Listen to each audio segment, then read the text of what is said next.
మత్స్యకారుల సేవలో, చేనేతకు ఉచిత విద్యుత్ ఇవ్వడం, గీత కార్మికులను ఆదుకోవడం, వడ్డెర సోదరులు తీసుకుపోవడం, నాయి బ్రాహ్మణుల కోసం కూడా ముందుకొచ్చాం. ఇదే చాలదు, ఇంకా చేయాల్సింది చాలా ఉంది. నేను అవన్నీ కూడా ఆలోచిస్తున్నా.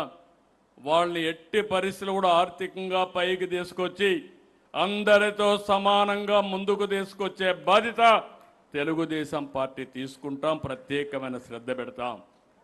ఇవన్నీ ఒక ఎత్తు అయితే, గొడ్డలి పార్టీ మళ్ళీ మళ్ళీ చెప్తున్నా, అందరూ మాట్లాడారు ఎమోషన్గా. ఇది నేను ఎప్పుడు రాజకీయాల్లో ఇది ఊహించలేదు. నేరాలు ఘోరాలు చేసే పార్టీని నేను ఊహించలేదు.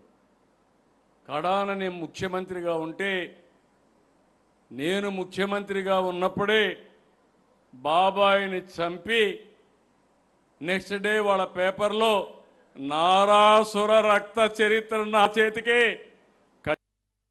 మరంటిచ్చే పరిస్థితికి వచ్చారు. మరక అంటల.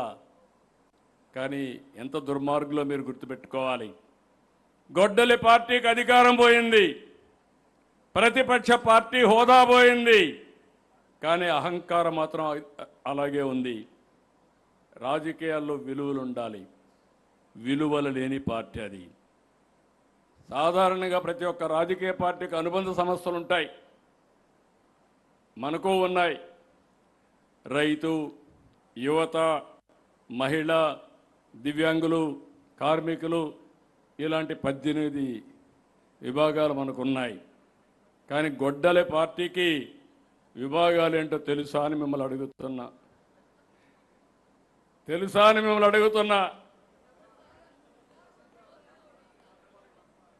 తెలియకపోతే మీరందరూ గుర్తుపెట్టుకోవాలి.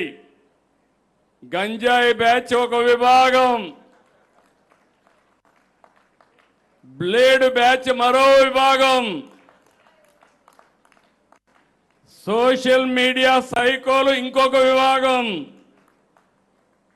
ఫేక్ ప్రచారానికి పేటీఎం బ్యాచ్ ఇంకొక విభాగం, హత్య రాజకీయాలకు కిరాయి అంతక బ్యాచ్ ఇంకొక విభాగం, హిందూ దేవాలయాలపైన, హిందూ ధర్మం పైన దాడి చేసేదానికి ఒక విభాగం. నేను ఒకటే చెప్తున్నా, దేవాలయాలపైన దాడి చేసిన, అప్రతిష్ట పాలు చేయాలనుకున్నా ఎవడిని వదిలిపెట్టమని మరొక్కసారి హెచ్చరిస్తున్నా. ఇంకొక పక్కన కల్తీ లిక్కర్ మాఫియా ఇంకొక విభాగం. సిగ్గు కూడా లేదు, పేదవాళ్ళ ఆరోగ్యం కూడా లెక్కలేని పార్టీ. ఇలాంటి 7 విభాగాలు పెట్టుకున్న పార్టీ ఈ వైఎస్ఆర్ గొడ్డలి పార్టీ. కాబట్టి మీరందరూ ఈ యొక్క గొడ్డలి పార్టీతో జాగ్రత్తగా ఉండకపోతే కడాన మీకు కూడా గొడ్డలి వేటేనని మీ అందరికీ విజ్ఞప్తి చేస్తున్నా. జాగ్రత్తగా ఉండాలి. 2 రోజులు ఒక మంచి చర్చ, ఒక మంచి సంకల్పానికి మహానాడు వేదిక అయింది. అనేక అసాధ్యాలను సుసాధ్యం చేయడం కోసం మనం చర్చించుకున్నాం. అందరికీ ఒక అవగాహన వచ్చింది. ఎన్డీఏ ఏం పని చేస్తున్నామో మనం అందరం అర్థం చేసుకోగలిగాం. ఈ అవగాహన ఇక్కడితో మిగలడానికి వీలు లేదు. ఈ విషయంలో నేను ఒకటే మిమ్మల్ని అందరినీ కోరుతున్నా. పార్టీలో ఒక సమర్థవంతమైన ఆర్గనైజేషన్ ఉంది, కేఎస్ఎస్. 60 ఓట్లకు ఒకరు, బూత్ కమిటీ, ప్రతి ఒక్క బూత్కి, పంచాయతీ కమిటీ, యూనిట్ 5 బూతులకి, క్లస్టర్.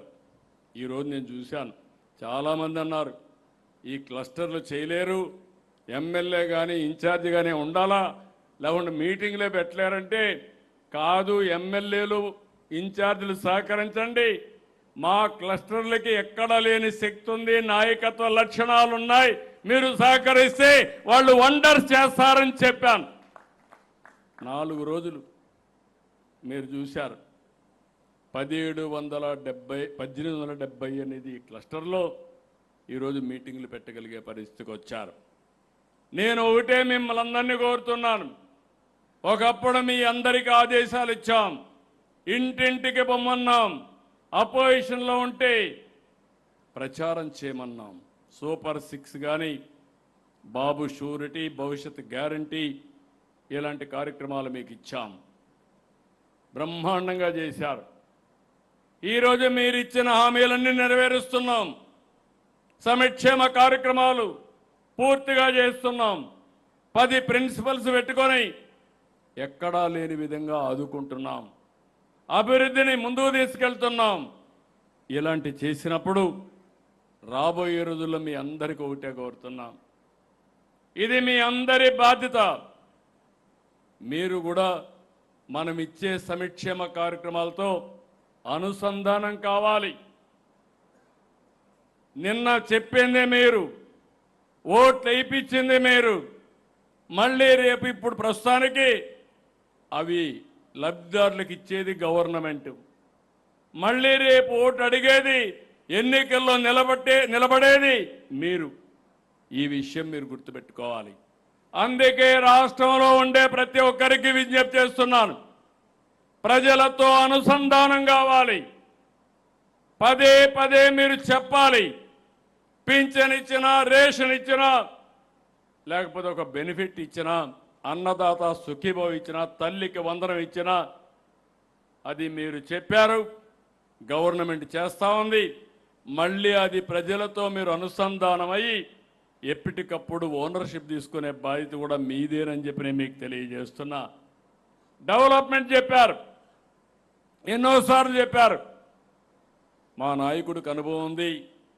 రోడ్లన్నీ బాగా వేస్తాం, ఇరిగేషన్ ప్రాజెక్టులు పెడతాం, ఇండస్ట్రీ తీసుకొస్తామని చెప్పారు. అవన్నీ ఈరోజు చేస్తున్నాం. మళ్ళీ మీరు ఓనర్షిప్ తీసుకోవాలి. చేసే పనులు సరిగా జరుగుతున్నాయా లేదా కూడా చూసుకోవాలి. అందుకే యూనిట్ వారిగా, బూత్ వారిగా ఏమేం చేయాలని ఎప్పటికప్పుడు మీకు గైడ్ చేస్తాం. ఒక పక్క ఎథికల్ ఎకనామిక్ ఎంపవర్మెంటే కాకుండా ప్రజలకిచ్చే సంక్షేమం, అభివృద్ధి ఇవన్నీ కూడా సుజావుగా జరగాలంటే అది పార్టీ వల్ల సాధ్యం. దానికి కూడా మీరు సూపర్వైజ్ చేసుకోవాల్సిన అవసరం ఉంది. ఇంకొక విషయం కూడా మీకు ముందు చెప్తున్నాను, క్యారెక్టర్ క్యారెక్టర్ క్యారెక్టర్. ఏది పోగొట్టుకున్నా, డబ్బులు పోగొట్టుకున్నా మళ్ళా సంపాదించుకుంటాం, కానీ క్యారెక్టర్ పోతే మాత్రం మళ్ళీ సంపాదించుకోలేము. ఇది మీరు ఒక్కరు కాదు, ఇది పార్టీకే శ్రీరామ రక్ష. అందుకే ప్రతి ఒక్క నాయకుడిని, కార్యకర్తను కోరుతున్నా, ప్రజల్లో ఒక పద్ధతి ప్రకారం పనిచేయడమే కాకుండా వేలెత్తి చూపని విధంగా నా కార్యకర్తలు ఉండాలని, నా కుటుంబ సభ్యులు ఉండాలనేది నా ప్రగాఢ కోరిక. అవసరమైతే ఎమోషన్స్ ఉంటాయి ఓసారి. రాజకీయ నాయకుడికి కావాల్సింది ఓపిక. 48 ఏళ్లుగా నాకు కూడా చాలా ఎమోషన్లు ఉంటాయి. ఎక్కడన్నా ఒక తప్పు చేస్తే, ఒక్కసారి కాలు జారితే అక్కడి నుంచి ఎక్కడికి పోతాం మనకే తెలియదు. నోరు జారినా కూడా అది శాశ్వతంగా గుర్తుండిపోతుంది. ఎమోషన్ ముఖ్యం కాదు, ప్రాక్టికాలిటీ ముఖ్యం. ప్రజా జీవితంలో ఉండే మనం ఎప్పటికప్పుడు అనునిత్యం మన ప్రవర్తన అనేది చాలా ముఖ్యం అని చెప్పి మరొక్కసారి మీ అందరికీ తెలియజేస్తున్నా. ఏ చిన్న మరక కూడా అంటకుండా చూసుకోవాల్సిన బాధ్యత మీది. మళ్ళీ మీకు ఇంకొక విషయం కూడా చెప్తున్నా, తొందరలో ఎన్నికలు వస్తాయి. లోకల్ బాడీస్ సిద్ధంగండి. ఇన్ని పనులు చేసిన తర్వాత అన్ని ఎన్నికల్లో గెలిపించే బాధ్యత ఇప్పుడే రామ్మోహన్ రెడ్డి గారు చెప్పినట్టు కార్యకర్తలు, నాయకులు తీసుకోవాల్సిన అవసరం మీ మీద ఉంది. ఇంకొక పక్క అన్ని ఎన్నికల్లో మనమే గెలవాలి. గెలవాలంటే అందరం కలిసి పనిచేయాలి. స్థానిక సంస్థల ఎన్నికల్లో మీరు ఫోకస్ చేయాలి. అది అయిన తర్వాత మీరు గుర్తుపెట్టుకోవాల్సింది, ఏ ఎన్నికొచ్చినా అక్కడ వాళ్ళు గెలిపించే పరిస్థితి రావాలి. 29 ఎంతో దూరంలో లేదు. ఇప్పటి నుంచే 29కి మీరు ప్రిపేర్ కావాల్సిన అవసరం ఉంది. ఎన్డీఏ 2024 మీరందరూ కలిసి పనిచేశారు. బేషిజాలు లేకుండా పనిచేశారు. ఎమ్మెల్యేలను ఎంపీలను గెలిపించారు. ఎమ్మెల్యేలకు ఎంపీలు చెబుతున్నాను, ఇప్పుడే శ్రీధర్ రెడ్డి గారు ఒక మాట చెప్పారు. ఎలాంటి బేషిజాలకు పోకుండా మళ్ళీ మళ్ళీ మళ్ళీ గెలవాలని, లైఫ్ లాంగ్ ప్రజాసేవలో ఉండాలని ప్రజాప్రతినిధులకు ఉండాల్సిన అవసరం ఉంది. అప్పుడే మనం కూడా జాగ్రత్తగా ఉంటాం. లేదు ఎన్నికలు ఎప్పుడో వస్తాయి అప్పుడు కరెక్ట్ చేసుకుంటామంటే చేయి దాటిపోతుంది. ఆ విషయం మీరు గుర్తుపెట్టుకోవాలి. ఇంకొక పక్కన ఎన్డీఏ పార్టీలతో సంఖ్యతగా ఉండండి. ఈ విషయంలో కూడా మీరు గుర్తుపెట్టుకోవాల్సిన అవసరం ఉంది. ఏదో ఎమోషన్గా మళ్ళా ఎలక్షన్ అప్పుడు వస్తారులే అనుకుంటే కరెక్ట్ కాదు. తెలుగుదేశం పార్టీకి ఒక సిన్సియారిటీ ఉంది, చిత్తశుద్ధి ఉంది.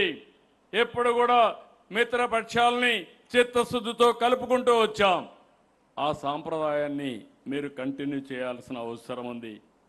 అందుకే ఇప్పటి నుంచి ఈ విషయంలో కూడా మీరు అందరూ కూడా ముందుకు పోవాల్సిన అవసరం ఉందని చెప్పి నేను మీకు తెలియజేస్తున్నా.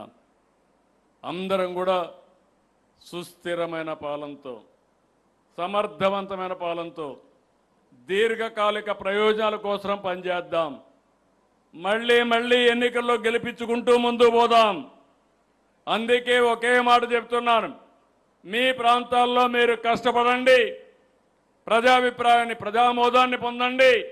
మిమ్మల్ని అన్ని విధాల గౌరవించే బాధ్యత తెలుగుదేశం పార్టీ కుటుంబ పెద్దగా మేము అండగా ఉంటామని మరొకసారి మీ అందరికీ తెలియజేస్తున్నా. ఈ మహానాడు, చాలా మహానాడు చూశా. ఈ మహానాడు మాత్రం నాకు కూడా ఒక నూతనమైన స్ఫూర్తినిచ్చింది, ఎక్కడ లేని ఉత్సాహం ఇచ్చింది. కొండనైనా బద్దలు చేస్తామనే ఆలోచన శక్తిని ఈ మహానాడు ఇచ్చింది. అందుకే మళ్ళీ మళ్ళీ కోరుతున్నా, గొడ్డలి party never again, NDA again and again. అందరి చెవుల్లో ఇది ప్రతిరోజు వినపడాలి. మళ్ళీ మళ్ళీ గుర్తుపెట్టుకోండి, గొడ్డలి పార్టీ నెవర్ అగైన్, ఎన్డీఏ. ఇప్పుడు చెప్పండి, గొడ్డలి పార్టీ. టీవీల్లో ఉండేవాళ్ళు కూడా చెప్పాలి, అందరూ చెప్పాలి, రాష్ట్రం అంతా మారుమోగాలి. గొడ్డలి పార్టీ, గొడ్డలి పార్టీ, ఎన్డీఏ, ఎన్డీఏ, ఎన్డీఏ. జై తెలుగుదేశం, జై తెలుగుదేశం, జై తెలుగుదేశం. ఎన్టీఆర్ జోహార్, ఎన్టీఆర్, ఎన్టీఆర్, ఎన్టీఆర్. జై తెలుగు తల్లి, జై తెలుగు తల్లి, జై తెలుగు తల్లి, జై భారత్, జై భారత్, జై భారత్. నారా చంద్రబాబు నాయుడు గారి నాయకత్వం. జై తెలుగుదేశం కార్యకర్త, జై కార్యకర్త, జై జై కార్యకర్త, జై కార్యకర్త, జై కార్యకర్త. సంతోషం. నారా చంద్రబాబు నాయుడు గారి నాయకత్వం, నారా చంద్రబాబు నాయుడు గారి నాయకత్వం, నారా చంద్రబాబు నాయుడు గారి నాయకత్వం, నారా లోకేష్ గారి నాయకత్వం.